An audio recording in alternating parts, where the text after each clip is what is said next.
വലിയ ആർഭാടങ്ങളൊന്നും ഇല്ലാത്ത പെട്ടെന്ന് റെഡിയാക്കാൻ പറ്റിയ ഒരു കുക്കർ ബിരിയാണിൻ്റെ റെസിപ്പിയാണെന്ന്.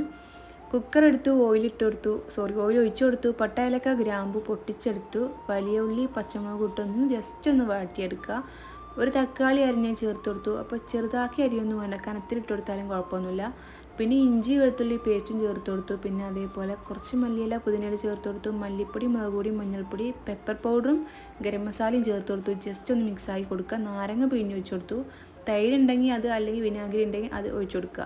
ഏതെങ്കിലും ഒന്ന് ഒഴിച്ചു കൊടുക്കുക. ബീഫ് കട്ട് ചെയ്ത് ചേർത്ത് കൊടുത്തു. ഉപ്പും ബീഫ് വേകാനുള്ള വെള്ളം ഒഴിച്ചു കൊടുത്തു. പിന്നെ ടീസ്പൂൺ നെയ്യും കുറച്ച് കറിവേപ്പിലയും ചേർത്ത് മിക്സ് ആക്കി കൊടുത്തിട്ട് കുക്കർ അടച്ചു വെച്ച് നന്നായിട്ട് ബീഫ് വേവിച്ചെടുക്കുക. ബീഫ് വെന്തതിന് ശേഷം ബീഫിലുള്ള വെള്ളത്തിൻ്റെ പുറമെ ബാക്കി എക്സ്ട്രാ വെള്ളം കൂടി ചേർത്ത് കൊടുക്കുക. 1 കപ്പിന് 1.5 കപ്പ് വെള്ളം എന്നുള്ള അളന്നിട്ട് ഒഴിച്ചു കൊടുക്കുക. പച്ചമുളകും കഴുകി ഊറ്റി വെച്ച് അരിയിട്ട് കൊടുക്കുക. മിക്സ് ചെയ്യുക, ഒരു വിസിലിന് വേവിച്ചെടുക്കുക. എന്നിട്ട് എയർ പോയതിന് ശേഷം തുറക്കുക, മിക്സ് ചെയ്യുക, കഴിക്കുക. അപ്പോൾ ആ കട്ടകളൊന്നും ഇല്ലാത്ത സിമ്പിൾ ബിരിയാണി എല്ലാവരും ഉണ്ടാക്കി നോക്കുക.